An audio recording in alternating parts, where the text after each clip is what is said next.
Yes. So what is the context? India-Bangladesh relations in the backdrop of recent events. What is the syllabus mapping? India and its neighborhood relations. And in the past, we have seen that in 2013, when Shahbag Square protests were going on in Dhaka, UPSC had interestingly asked this particular question. So again, this issue becomes important for us and for our understanding.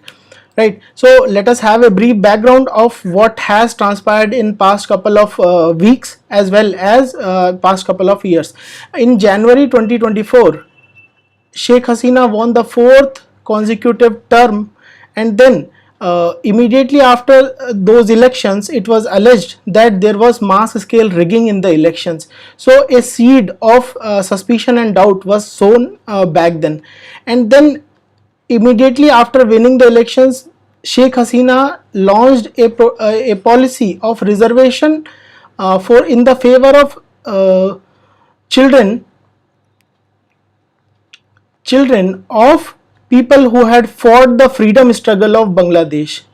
Right, as you already know that Sheikh Hasina comes from a party who has fought the freedom struggle for Bangladesh, and then there were issues in the backdrop of this particular reservation that was provided. There was a call for resignation of Sheikh Hasina, and on August 5, 2024, Sheikh Hasina was ousted from power. So this is the series of events that has transpired in Bangladesh in the past couple of months or weeks, right? So now in the backdrop, let us have a brief understanding of India and Bangladesh relations, right? So we are going to confine ourselves mostly to the crisis that has happened in the recent times. Otherwise, this topic is of very broad length, but we will be categorizing this particular topic in the recent changes and shift that has been brought right now, right? So what are the areas of cooperation between India and Bangladesh? The first area of cooperation between Bangladesh and India is economic cooperation, which is also considered as the root of all. It is one of the most significant aspect of any kind of relationship that is being established today, that is economic cooperation, right? So India and Bangladesh both have a strong economic cooperation. India is Bangladesh's second largest trade partner in the South Asian region, and Bangladesh is India's largest trade partner in the particular region. Then second aspect of this relationship pertains to security and border management.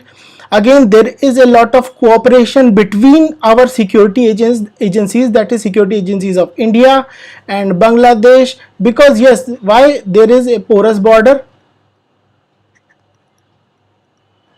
The border is porous, and then it is infested with crime, drugs and trafficking, right? So these are the issues which are plaguing the porous border. So there is a strong sense of security and interfaith between the security agencies, and we are taking care of the security and border management aspect. And then again, when it comes to defense, our Indian Army and Bangladesh Army regularly conduct Sampriti joint exercise with each other, and India and Bangladesh Navy carry out Bongo Sagar exercise amongst each other. Now again, the fourth aspect of the relationship is infrastructure and connectivity. In the recent times, there is an opening of Akola-Agartala rail link, which is crucial not just for Bangladesh but also for the connectivity of India to its northeastern region as well. And then in the recent times, I guess January 2024, of this particular year, we have also opened Khulna-Mongola Port rail line, which is again crucial for the connectivity between India and Bangladesh.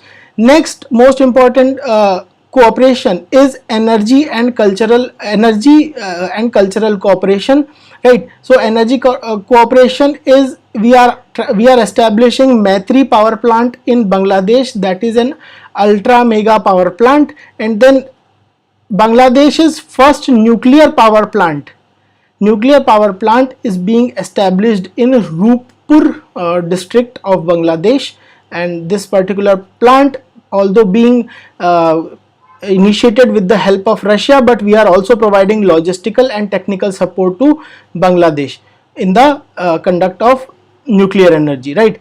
Then let us come to what are the areas of conflict. The areas of conflict between India and Bangladesh. The first being illegal migration. It is a sore issue between India and Bangladesh. Why? Because again, illegal migration is associated with border ills such as cross border terrorism. Yes, right. So where were we? We were on the energy and cultural cooperation between uh, India and Bangladesh. So we are also establishing Maitri power plant, that is ultra mega power plant in Bangladesh, and Rupur, which is a nuclear power plant, the first nuclear power plant of Bangladesh, which is being established with the help of Russia. But again, we are also providing technical support to Bangladesh. Now, what are the areas of conflict between India and Bangladesh? The first one being illegal migration, second one being, as already discussed, river water management. We have successful case studies with respect to the water management of Ganga river, right? But again, there are issues and challenges with respect to other rivers, as we have already discussed that there are around 55 to 58 rivers between India and Bangladesh. So again, what there are issues with respect to the other smaller rivers which run between India and Bangladesh. And lastly, there is an issue with respect to influence of China between India and Bangladesh. As we already know that China is the neighbor with deeper pockets. So it has got deep pockets, so that is why again China is always ready to offer better deals to the neighbors. And as we all know that Bangladesh has already signed the Belt and Road Initiative that is led by China, right? So now let us come to the current turmoil that is associated, right, that is associated with the issue, right? So current turmoil, what are the challenges faced by India? The first challenge is to find a person on whom we can repose similar faith and confidence in the new government. As we know that the Sheikh Hasina government and India enjoyed a high level of confidence when it came to the bilateral relationships, but can we repose our same faith and confidence on the new government? That is going to be a challenge. Now again, we have, on the good faith and reputation of Sheikh Hasina, we have invested lot in the infrastructure and industrialization of Bangladesh, but at the same time the situation of protest is going to affect trade ties and restrict movement of people as well, right?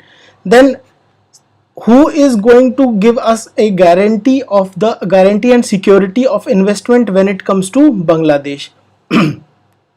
And at the same time, we are also seeing the news that there is a sentiment of hostility towards various Indian companies, and that is not conducive to the ease of doing business when it comes to Bangladesh. And lastly, there is again going to be a challenge, because as we discussed that these particular railroads and connectivity projects had already completed, but again there is going to be an issue of access to northeast when the situation becomes turmoil. Yes, now what are our options in front of us? What are the options in front of us? Let us discuss those options. So first one being, as recommended by C. Raja Mohan, that we need to observe strategic patience. Sometimes doing nothing is the best advice that can be given, right? We don't need to be reactive. It is their internal matter. There is going to be a kind of instability when a country goes through such kind of revolutionary phase, right? So we don't need to be reactive in this situation or scenario. We need to maintain strategic patience when it comes to handling this particular this particular moment. Then again, we need to be open minded. We should not be we should not be kind of conservative, and we should not be stuck with our traditional attitudes that yes, only Sheikh Hasina government was good for us, and the present prime minister or caretaker prime minister is not going to have good terms with us. Yes, we need to have engagement with all the political forces and institutions, right? Even with the students, right, and the present caretaker prime minister of Bangladesh. And lastly, one more recommendation is that we need to have a strong faith in the logic of geography and commerce. Now, what is this logic of geography and commerce? Right, even see, this is map of Bangladesh. So even Bangladesh is cornered, or it is protected by India from three sides. So they only have access via sea, right?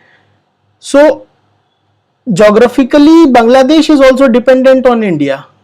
Whatever project is going to come, whatever water flows from India to Bangladesh, whatever energy security is there, Bangladesh is again totally dependent on India, right? And the strong logic of commerce, that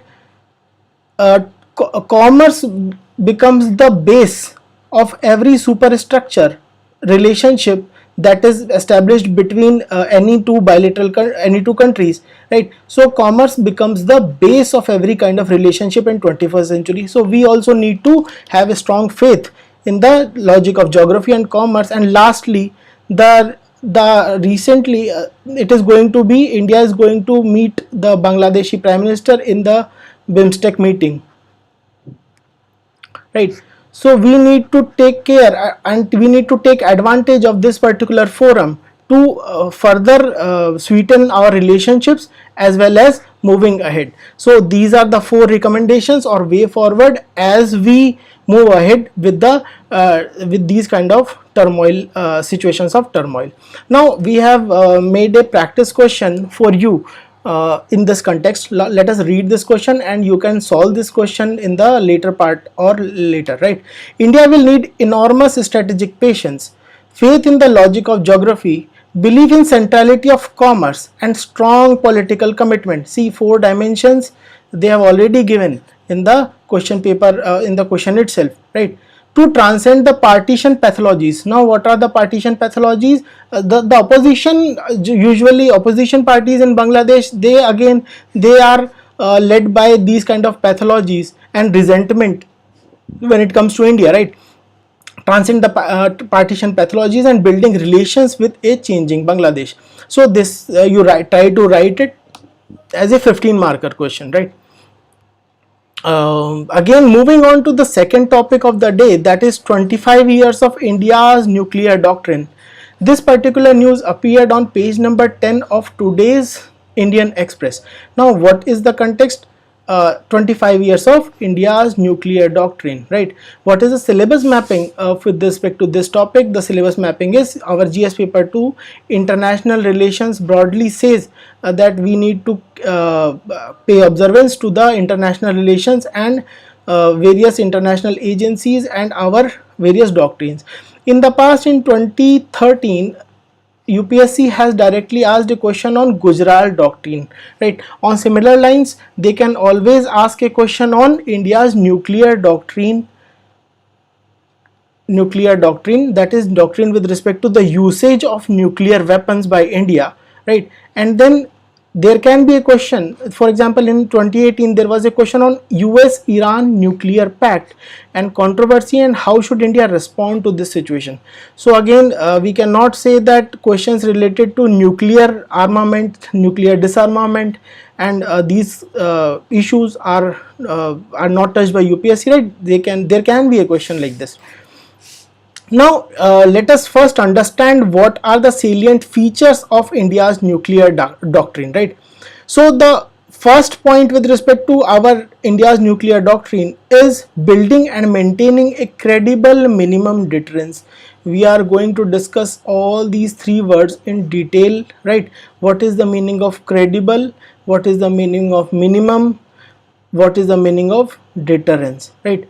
So credibility, what is the meaning of credibility? That an adversary is assured that once a country strikes it with nuclear weapon, there is a credibility that there is going to be a sure shot retaliation. So what is the element of strengthening our credibility? Credibility can be ensured when we have a nuclear triad. What is the meaning of nuclear triad? That we can conduct strikes, nuclear strikes, with the help of land, sea as well as air, right? So for the land we have Agni missile, for sea we have our submarines, and for the air we have BrahMos, air to air, that can be launched from Mirage 2000 aircraft, right? So credibility means there is going to be an assured strike. Now what is the meaning of minimum deterrence? So this doctrine again evolved in the heydays of Cold War. There were two doctrines. One was MAD, that is an expansionary doctrine, that means minimum mutually assured destruction, right? And then other one was minimum deterrence. So mutually assured destruction doctrine leads to maximization of nuclear weapons, that is, there is not going to be an end of race to maximize the number of nuclear weapons. For example, at the heights of Cold War, USA and Russia used to maintain, Soviet Union used to make close to 6 to 7,000 nuclear weapons at one point of time, right? But now over the period, this thing has transformed from, this doctrine has transformed from MAD to minimum deterrence. That means a minimum threshold number of nuclear weapons that a country feels safe to be, right? That only those number of weapons would be used or stored by the country. For example, India as of now has a stockpile of 170 plus nuclear weapons, close to 172 nuclear weapons as per SIPRI report, right? Pakistan has a stock of 170 nuclear weapons, around 170. China, our two main adversaries, one is Pakistan and second one is China. China has a stock of 500 plus nuclear weapons, right? So these are the stats with respect to minimum deterrence. So what are we trying to do? We are trying to assure that yes, once an attack has been made on us, there is going to be a credible deterrence. Yes, there is going to be a confirmed response, but at the same time we are maintaining a posture of not mutually assured destruction, that is MAD, but minimum deterrence, right? Then again, the second facet of our nuclear policy is a posture of no first use. That is, nuclear weapons will only be used in retaliatory purpose against a nuclear attack. So we are not going to use the nuclear weapons on the very first instance. That is the second feature of our nuclear policy. Third feature being nuclear retaliation to the first strike. If in any case, let us say an adversary attacks on India, that is nuclear attacks with a nuclear weapon on India, the retaliation is going to be massive and designed to inflict unacceptable damage to the enemy, right? So deterrence power basically means that the enemy or the adversary must know that once I poke the nose of this person, there is going to be a massive retaliatory strike. So that deters the enemy from conducting any kind of mischief, right?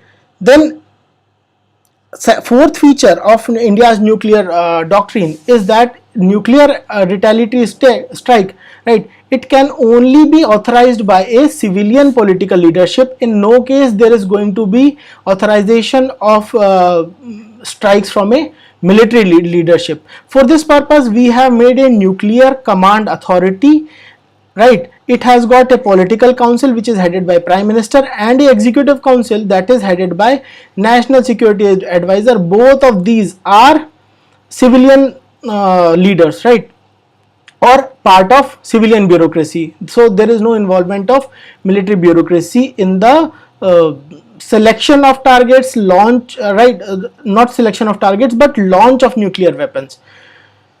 Next feature of India's nuclear doctrine is no use of nuclear weapons against non-nuclear weapons state. In no case India is going to use nuclear weapons. For example, let us say there is a conflict between, for example, let us say India and Vietnam, right? For in India or Indonesia, right? So we know that these are non-nuclear weapons state. They don't possess nuclear weapons, right? So there is not going to be any kind of nuclear retaliation against such countries which do not possess any nuclear weapons. Next feature is that we have kind of reputation in the world for strict control of export of nuclear and missile related materials from India, right? We are considered as a responsible nuclear power in the world, and we have got export strict control on the export.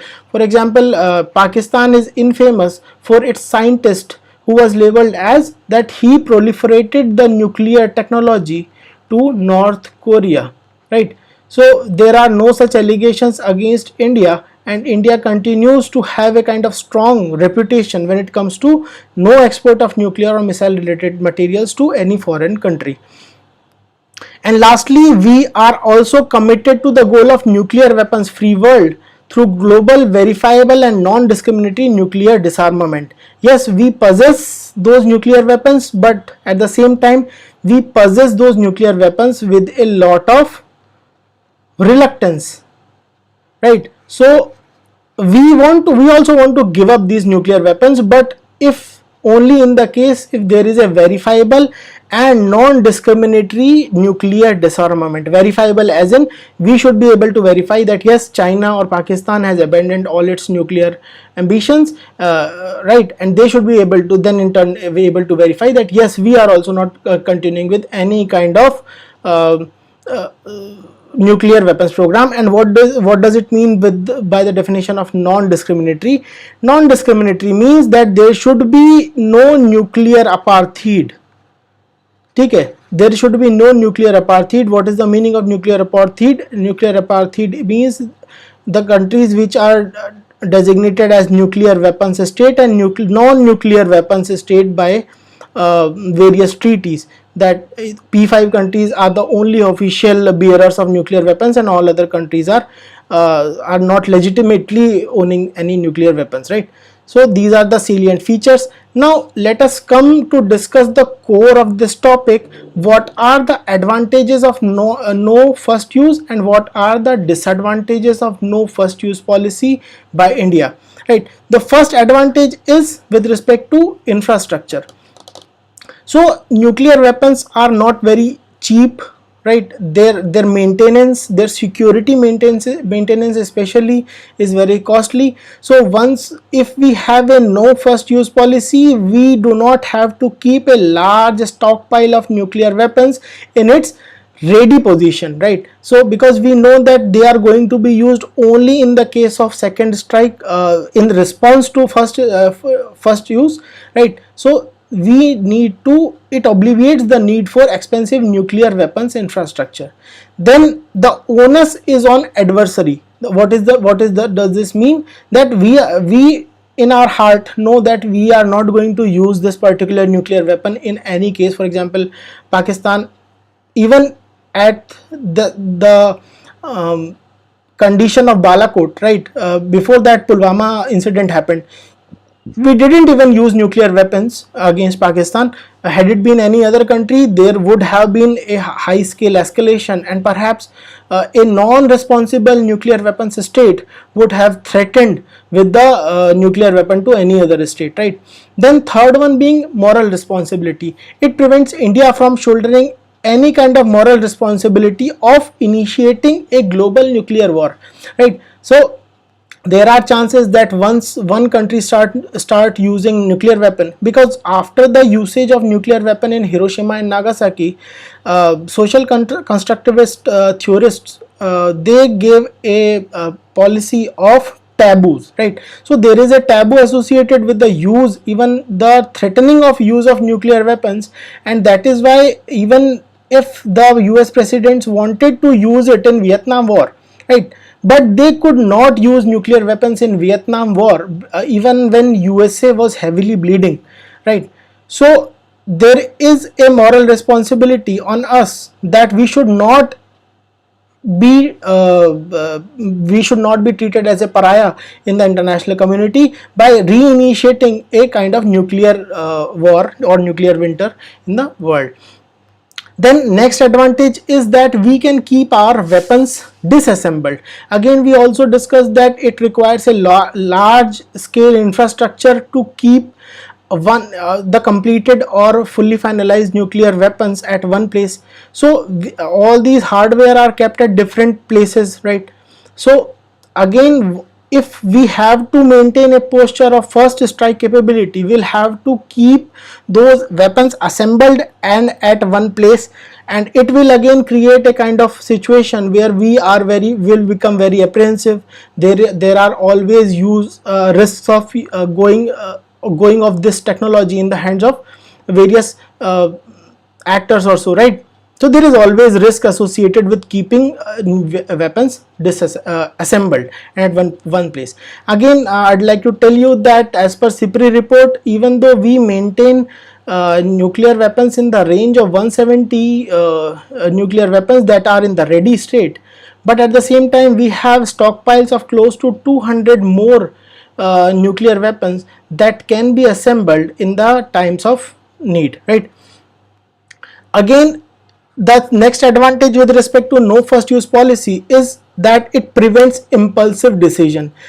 See, all these kind of war games, when they are happening in the world, what happens is that perhaps there might be a source of information that the other country or the adversary is going to use the nuclear weapon, but at the same time, just before using the weapon, the head of that particular state chickens out, right? He does not go ahead with that particular plan, but the other country goes in the apprehension that yes, they might have initiated the strike. So the other country, for example India in this case, might take impulsive decision and launch a counter strike, right? So once this particular no first use policy makes it sure that we don't take any impulsive or decisions based on our strong negative emotions like anger. Next point is that it is right now considered as a beacon of nuclear stability in the world, right? Then what are the various disadvantages associated with no first use policy?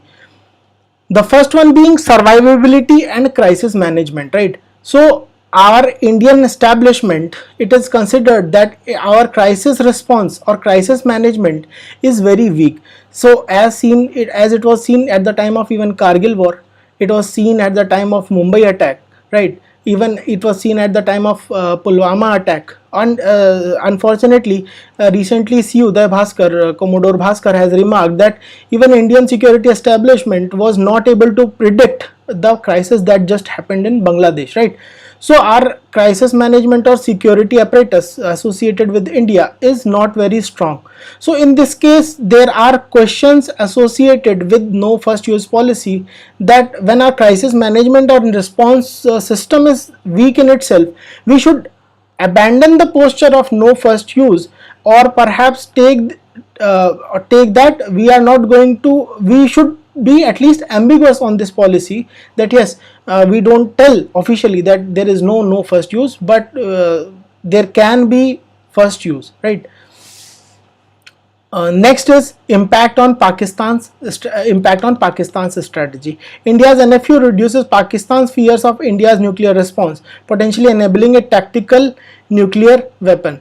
Again, no first use. When we say committedly say that we are not going to use it in the first phase or as a first measure, then Pakistan knows, and again there is a mischief in the mind of Pakistani military establishment, and they try to test our patience, right? So once we abandon the NFU, they'll be perhaps deterred in a better way. That is the argument of certain various scholars, right? Then there are issues with respect to trust pledges of NSU. Let us again take an example of India, Pakistan and China, right? Just like India has a no first use policy, China also has a no first use policy. But do we trust China that China is not going to initiate a nuclear attack on India, right? We are not going to trust China in any way. So again, the point being that there are various trust issues associated with this very idea of no first use, right?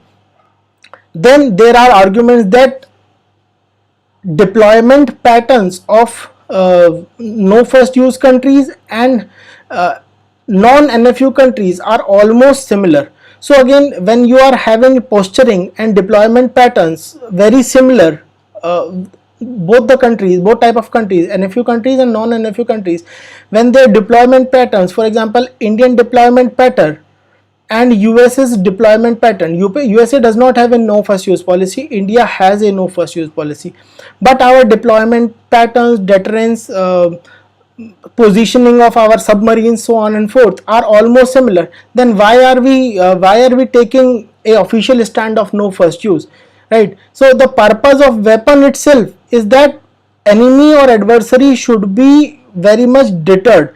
And how does a deterrence occurs? When you officially say that we are not going to use it, right, then how will it be deterred? They will keep on doing various mischiefs. Pakistan has already initiated a kind of bleed India through 1000 cuts policy in the Jammu region as well, right? So how will they be deterred?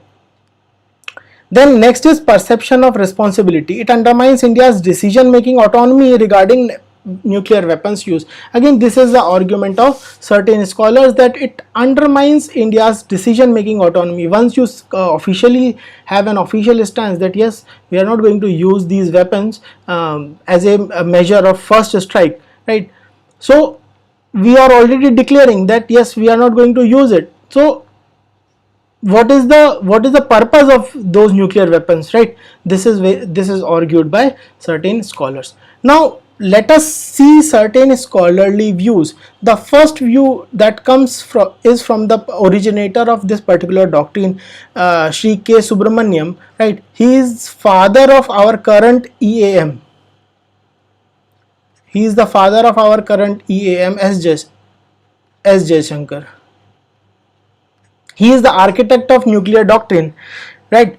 So what does he argue? He argues that no first use policy offers a better deterrence and better scope as compared to non-NFU, right? First use, if we use the weapons of mass destruction at the very first instance, right?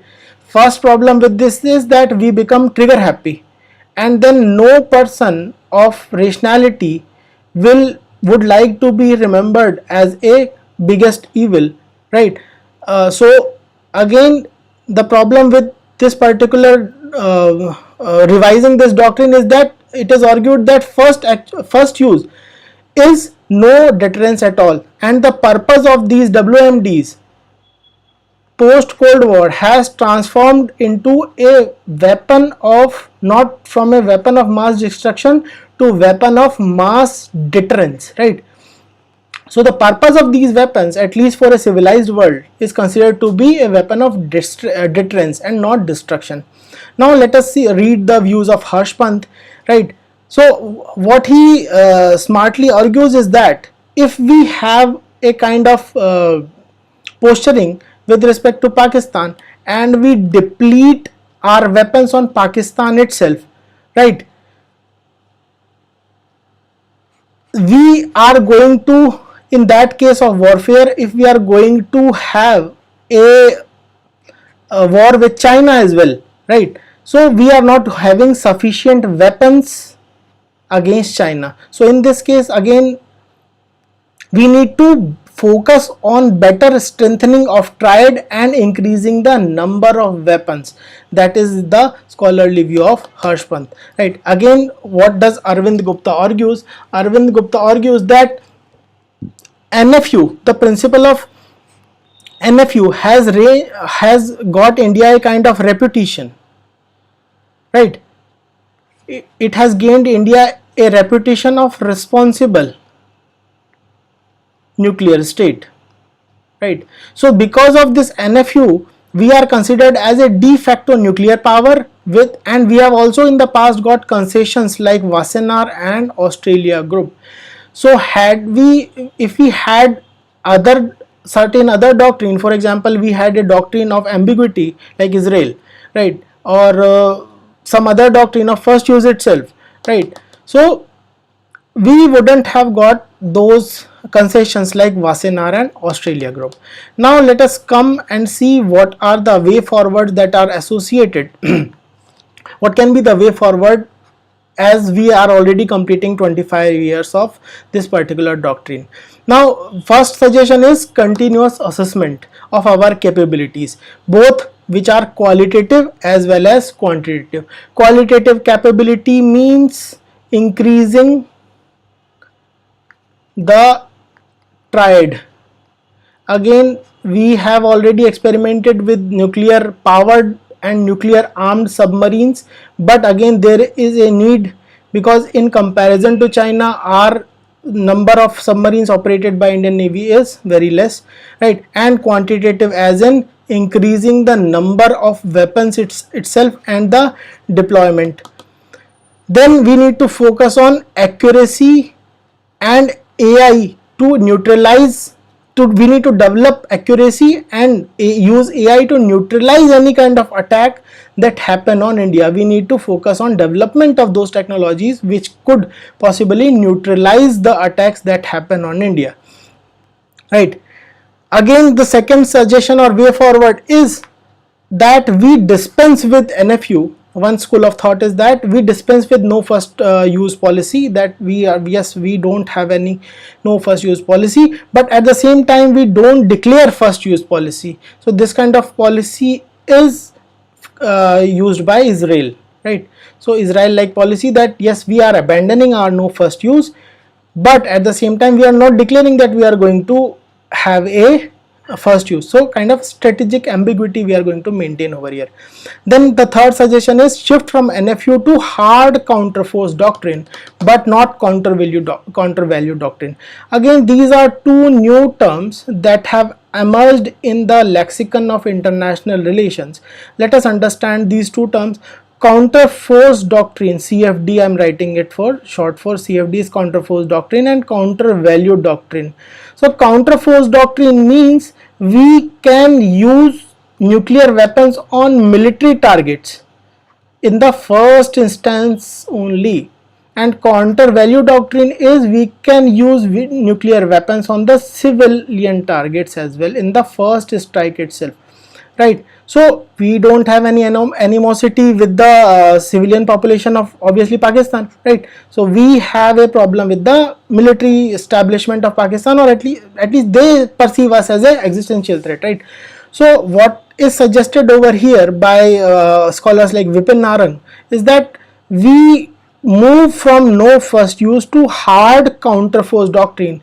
Counterforce doctrine means that in case of any aggravated assault on India or Indian security forces, we can go for hard counterforce doctrine. That means massive attack on the military establishments of any adversary country, right. So this is also one of the opinions as suggested. We can always quote certain scholars, right, the ones that we just named. Then in the long run, India has already proposed global disarmament. We've already discussed this thing via notification number CD 1816. So in the long run, it is advisable for the whole world to use this nuclear technology for peaceful purposes instead of using it for military or strategic purposes. So in the long run, India has officially committed itself towards global disarmament that is going to be in the favor of the whole world, right. So this is all with respect to understanding the nuclear doctrine of India, completion of 25 years of India's nuclear doctrine. I hope you enjoyed this discussion.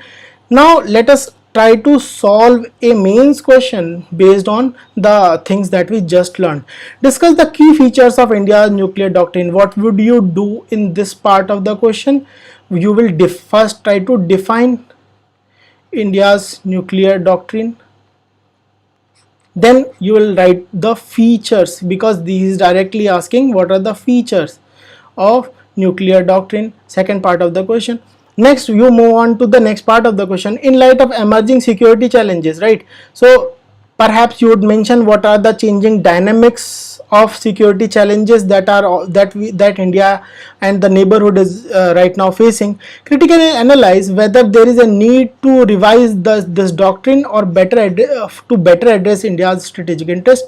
So again, what would you do in the next coming part? Again, if you have to make certain kind of evaluation, you will tell some merits that we already discussed, then you write some demerits or challenges associated, right? And then you move on to and give your assessment, critical assessment, then or kind of way forward, okay, what we can do. Again, this part will come in handy for you, and obviously the scholarly view will give your answer a kind of legitimacy, right? Now again, let us move on to the second aspect of our today's DNS, right? The first question that we are going to discuss is with respect to Banni grasslands. What is the this particular news appeared on page number 9 of today's The Hindu newspaper. What is the context of this news? That there are efforts to restore Banni grasslands of Kutch, right? So one thing is clear, that these grasslands are located in the state of Gujarat and in the Kutch area of Gujarat. If you are able to see this map, the small map is the map of Gujarat. Here is the Kutch district located, and in the central region of Kutch, right here, it is an enlarged map, and here in the central region of Kutch there is Banni area, that is known as Banni grasslands, right? Now let us discuss what are the key points associated with grassland as an ecosystem. So grasslands are one of the largest ecosystems worldwide, and which are found in the semi-arid and arid regions. Now why they developed as grasslands has a strong linkage with the aridity or the rainfall patterns. Obviously, had there been larger precipitation, more precipitations, there would have been trees and forests, right? So rainfall is only to an extent which can accommodate small shrubs and grass. So that is why there is a lack of trees, and then it gives a nomenclature. This particular feature gives it a nomenclature of grasslands. They support diverse range of species and provide various ecosystem services. So what are the advantages? If you have to write what are the advantages, that they act as a carbon storage, climate mitigation, and most important being pollination, right? Because small shrubs and those kind of species, they support pollination to a large extent. Now what are the degradation issues? See, 49% of global grasslands, that is the data, they are facing existential crisis, most importantly because of overgrazing, agriculture, clearing them for agriculture, and urbanization. India, let us discuss what is the scenario with respect to India. India has 8 lakh square kilometer, or 24% of India's area. India's geographical area is attributed to grassland ecosystem, right? And then what are the challenges? Challenges being same: agricultural conversion, invasive species, and development project development projects are responsible for degradation of grasslands. Now let us see what is the location of Banni grassland. It is, again, we have already discussed Banni area, that is the northwestern district, westernmost district of Gujarat is Kutch district, and in the central area of Kutch district Banni grassland is located. This had historically covered, this used to cover 3800 square kilometer of area, but over the period this area has been reduced from 3800 square kilometer to 2600. So obviously you can see the pattern that these grasslands are shrinking, right? Again, what are various vegetations and wildlife species associated with this particular grassland, right? So vegetation, if we can see, vegetation is various gramonoids and halophiles, that is salt tolerant plants, are found here. Why? Because this run Kutch area is also linked to run of Kutch, and sea water usually percolates in these areas, so the plants have adapted themselves to halophiles, right? Now what are various tree covers, minimum tree covers which are located over here is Salvadora and invasive Prosopis juliflora tree are found over here. What is the matrix of wildlife? Nilgai, chinkara and black buck are found over there. Most important animal, that is Indian wild ass, is found over there, is found as one of the most important animals over there. And avifauna, that is bird species, right? Close to 150 bird species are also found over there. And again, what is important for you to understand is Maldhari tribe and Hingora, Jat and Mutwa tribes. These are the tribes which are found in this particular area, that is called as Banni grassland area. So based on the information that we have just received, factual information, let us try to solve one question, right? With reference to Banni grasslands, consider the following statements. It was declared as a protected forest under Environment Protection Act 1986. Is it a correct statement? No. Why? Because it was declared a protected forest in 1955 under Indian Forest Act of 1927. So statement 1 being incorrect. It is found in arid and semi-arid regions of India. Yes, this statement appears to be correct. Let us see some other statements. The study shows that the area under Banni grassland has significantly increased. So has it increased or decreased? In fact, it has decreased 3800 square kilometer to 2600. There has been a decrease of 1200 square kilometers, right? So statement 3 again is wrong. What is the correct answer? Only 1. The second topic that we are going to discuss with respect to your prelims examination is Sindhu-Sarasvati civilization. Again, new NCERTs have been released. You can go and download it from NCERT website and you can read those NCERTs. Class 6 NCERT of for social sciences has already been released. So again, what is the context over here? That Harappan civilization has been repeatedly called as Sindhu-Sarasvati civilization in the new NCERTs, right? So new NCERT are referring to IVC or Harappan civilization as Sindhu-Sarasvati civilization as well. So what is the key point to understand over here? That is, it is a civilization that is associated with, first, Sindhu means river Indus, and Saraswati means river Saraswati, right?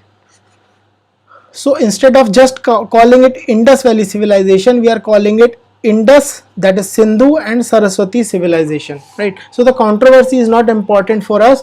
Now let us understand what are the key facts associated with Sindhu-Sarasvati civilization. This map that I have taken is directly from the 6th class chapter 6 of class 6th NCERT, that is NCERT of Social Studies. You can see that. Can you locate Saraswati river in this particular map? Herein lies river Indus, right? And next to it, just next to it, lies river Saraswati, right? Can you read river Saraswati over here? So this particular river, which is running parallel to Indus river, has been referred to as river Saraswati, right? This particular river, I'm just erasing it so that you can clearly see this particular river, right? So here, yes, sorry, river Saraswati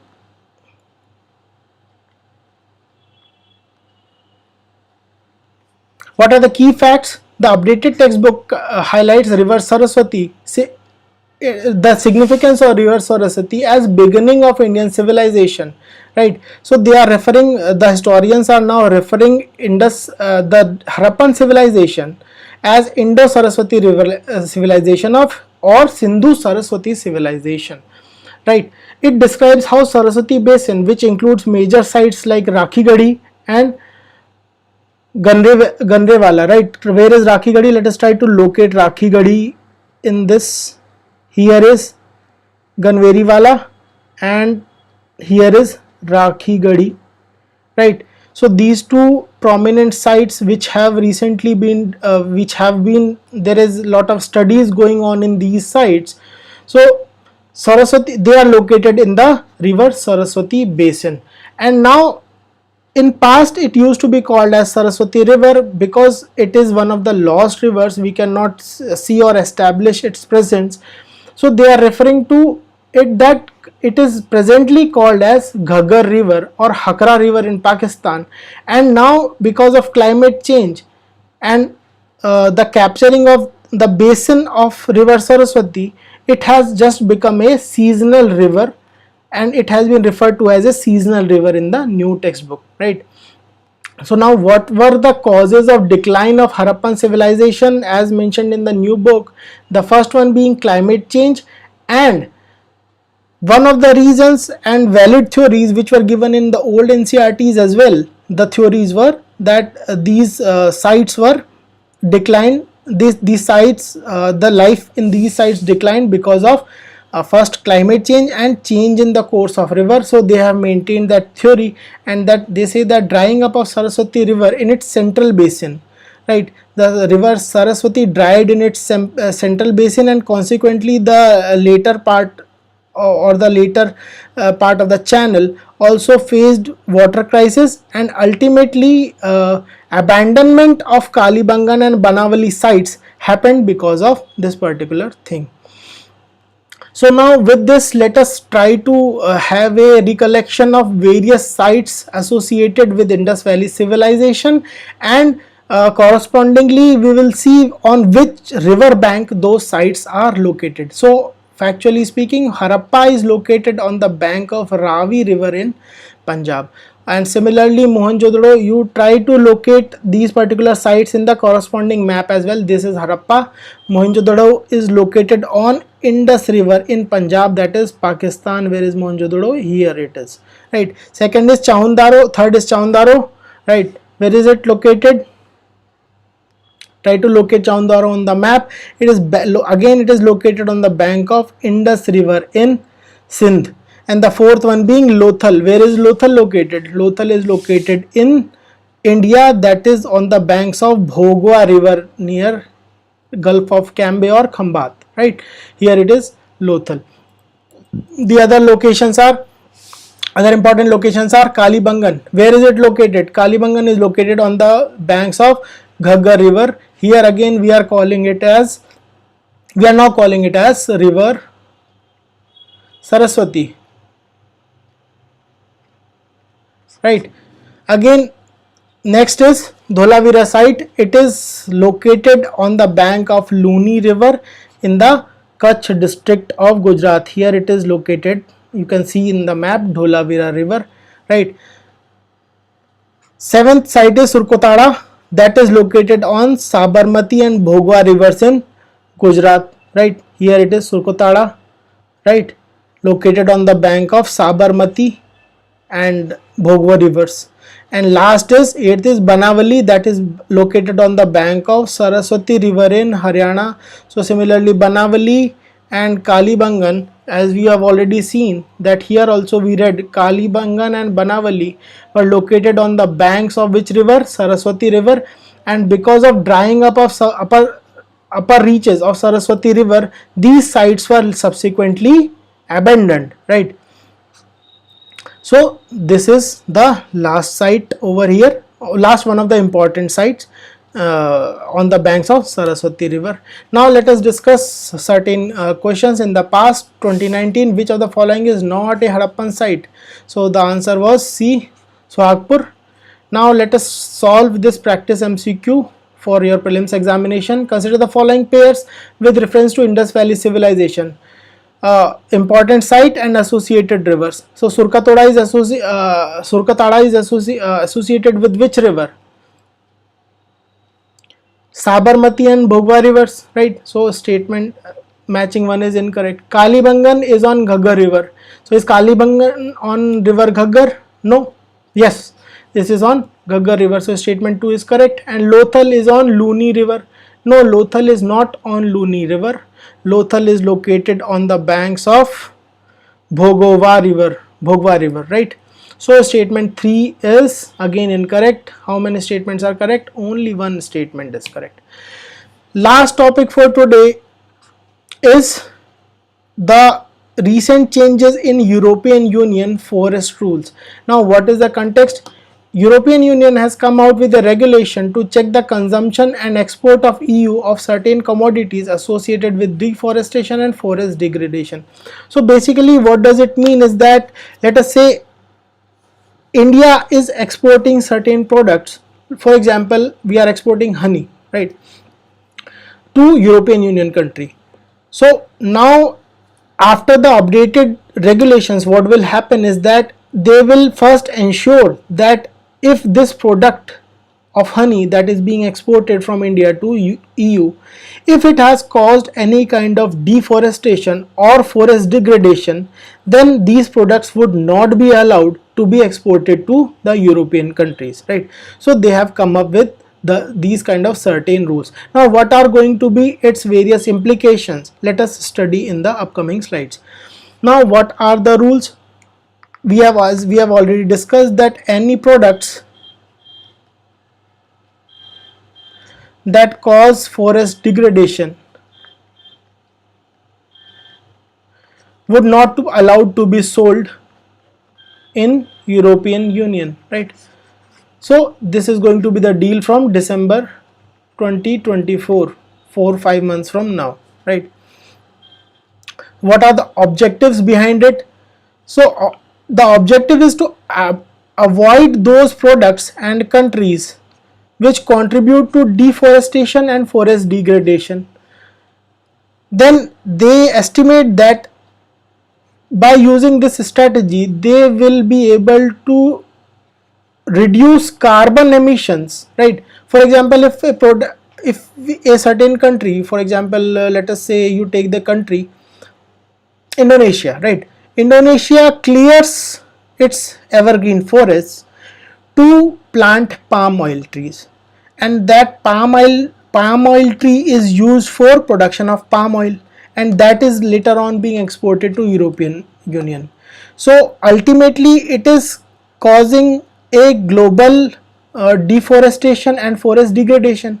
So after this policy, if the countries like for example Indonesia use to clear new forest for production of palm oil, they will not be allowed to export that particular palm oil to European Union, and hereby European Union estimates that it will be able to secure 32 million tons of reduce 32 million tons of emissions, right?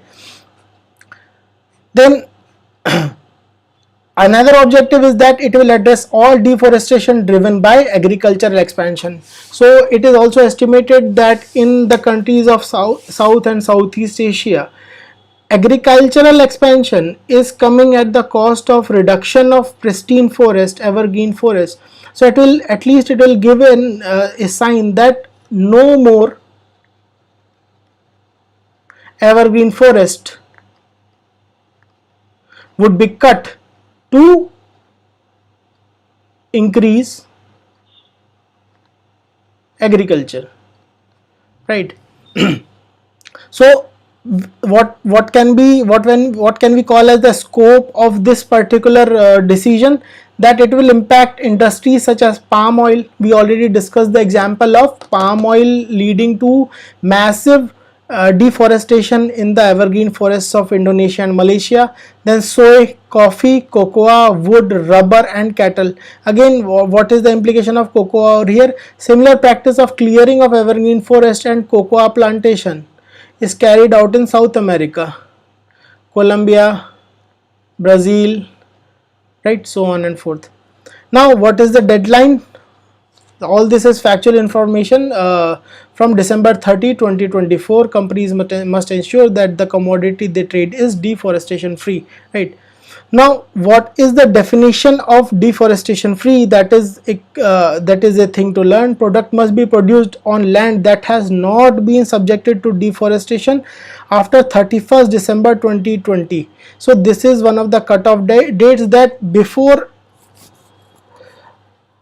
31st December 2020 there has been no cutting of any kind of forest on that particular land, right? And for wood, it must be harvested without causing forest degradation after this cutoff date of 31st December 2020. Now what is going to be the impact on India? That is one of the most important aspects for us. First one being definitional discrepancies. The definition of forest in India and EU differs. So definition of forest in India is wider than the definition in EU. So it is going to cause various kind of discrepancies in the categorization of forest, right? And similarly, the definition does not align with the recent amendments that have been carried out in Indian Forest Conservation Amendment Act 2023. Then the other issue is with respect to compliance challenges. Again, EU is going to inflict penalties and product recalls and backlisting when it comes to the product which has caused certain deforestation, right? So it is going to have a product compliance challenge, and Indian products might face various penalties and product recalls when it comes to selling their products in EU. And subsequently it is going to have economic impact, and most importantly that economic impact will most likely be faced by the tribal communities, because tribal communities usually are the ones who are collecting various forest produces and selling them to and doing some value addition to those products and selling them to trying to sell those products to international market. And then next challenge or impact with respect to India is that it is a very limited timeline, and it is going to be very difficult to adopt these regulations by December 2024. Now based on this information, let us try to solve an MCQ. In past there have been direct MCQs on various initiatives like GDPR taken by European Union. So inspired from this, we have made an MCQ for you. Which of the following statements regarding the EU deforestation regulation, that is EUDR, are correct, right? So it aims to prevent product consumed in EU from contributing to deforestation and forest degradation. Statement 1, yes, this statement is correct. From December 30, 2024, companies trading in certain key commodities within the EU must prove that their products do not originate from land that was deforested after 31st December 2020. Yes, again this statement is correct, as we have just read over here what is the definition of deforestation free land, right? And then EUDR definition of deforestation free aligns perfectly with India's Forest Conservation Amendment Act. Is this statement correct? No, because we read that there are certain discrepancies, right? And these definitional discrepancies are likely to cause challenge, right? So again statement 3 is incorrect. So 1 and 2 are correct. Answer is going to be A, right? With this we conclude the session for today. I apologize to the students who had to face certain disruptions in today's session. Hope and we would likely improve these situations in the coming video sessions, right? And thank you for watching.